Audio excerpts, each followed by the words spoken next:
ने अपना जीवन लगाया है उनकी सेवा के लिए, देश की सेवा के लिए ही। और इसलिए भारतीय जनता पार्टी मात्र कह सकती है पहले देश फिर पार्टी और अंत में मेरा स्वयं का अस्तित्व।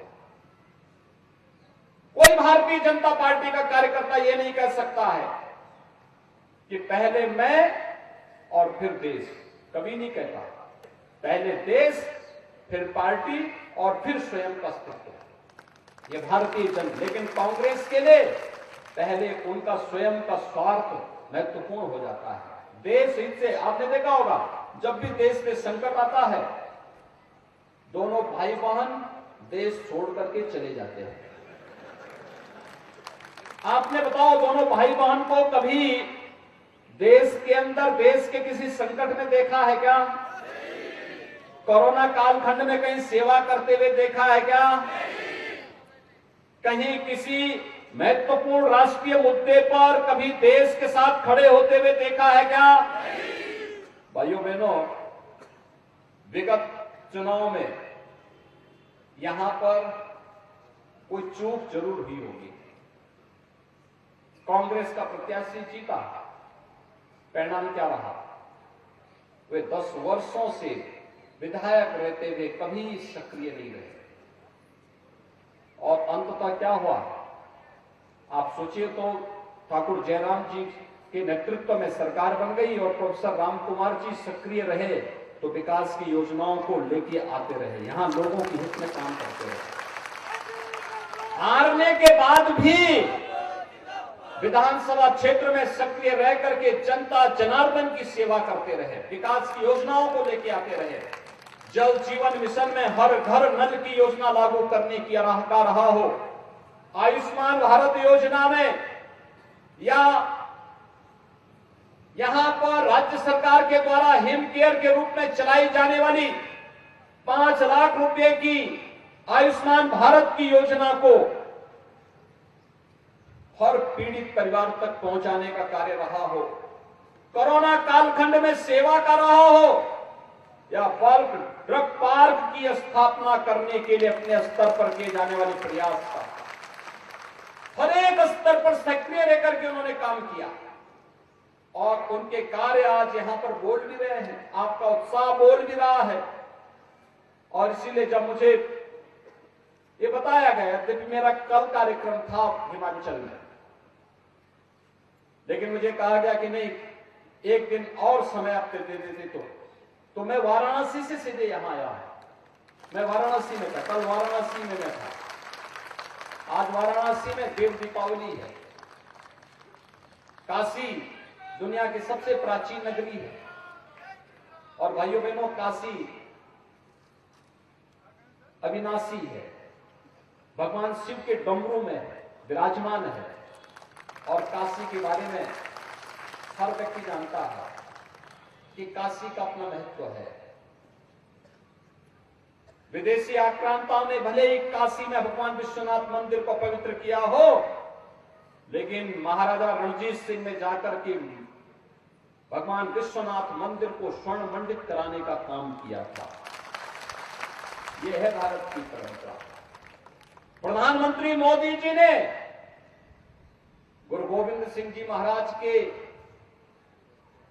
उन 4 शहीद पुत्रों को बाल दिवस के रूप में सम्मान देने का काम भी किया है। यह है भारत की परंपरा।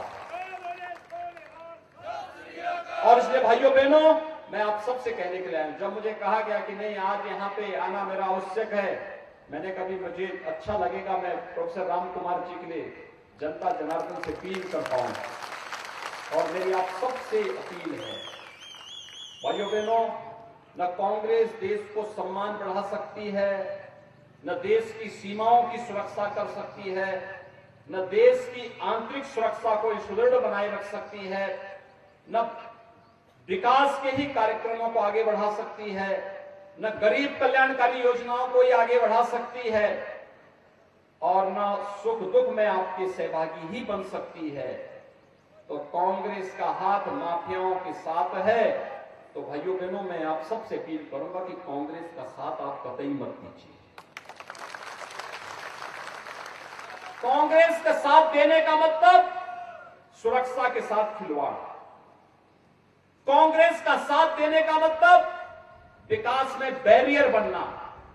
कांग्रेस का साथ देने का मतलब माफिया प्रवृत्ति के तत्वों को पुनः पनपाने का कार्य करना।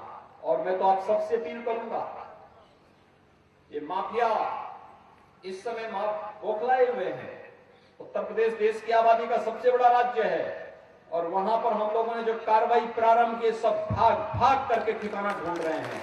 थोड़ी सी चूक हुई नहीं, वे यहां की शांति को भंग करेंगे। उत्तर प्रदेश में तो हम बहुत कायदे से निपट रहे हैं उन लोगों से, और इसलिए मैं आप सबसे अपील करने के लिए आया हूं। हमारा दायित्व बनता है इन माफियाओं को अपने यहां भी और ठिकाना बनाने नहीं देंगे, कतई नहीं बनाने देंगे। और इसलिए भारतीय जनता पार्टी हिमाचल के लिए आवश्यक है। हिमाचल प्रदेश भारतीय जनता पार्टी के लिए इसलिए भी महत्वपूर्ण है। विगत 5 वर्ष के दौरान ठाकुर जयराम जी के नेतृत्व में, प्रधानमंत्री मोदी जी के मार्गदर्शन में, माननीय जेपी नड्डा जी के मार्गदर्शन में हिमाचल प्रदेश ने एक नई ऊंचाइयां प्राप्त की हैं। और भारतीय जनता पार्टी संगठन का नेतृत्व भी हिमाचल प्रदेशी नड्डा जी के नेतृत्व में वर्तमान में कर रहा है। इसलिए भाइयों बहनों, सम्मान का विषय होना चाहिए आपके लिए।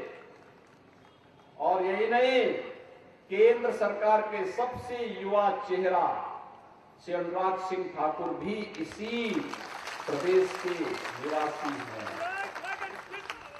और उन्हीं का संसदीय क्षेत्र भी है। सबसे युवा चेहरा है।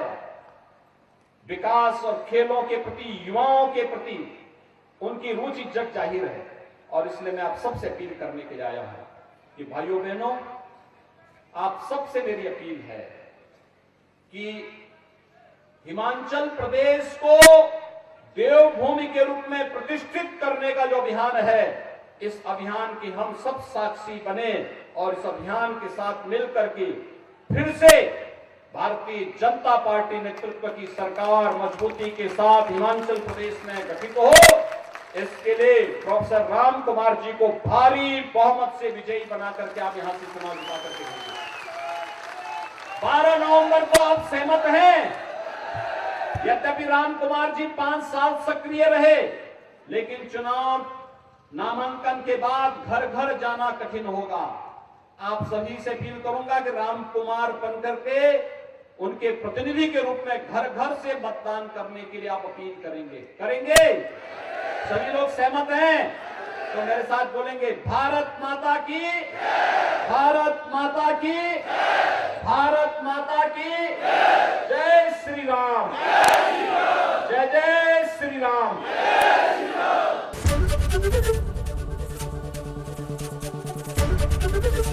एबीपी गंगा, खबर आपकी, जुबान आपकी।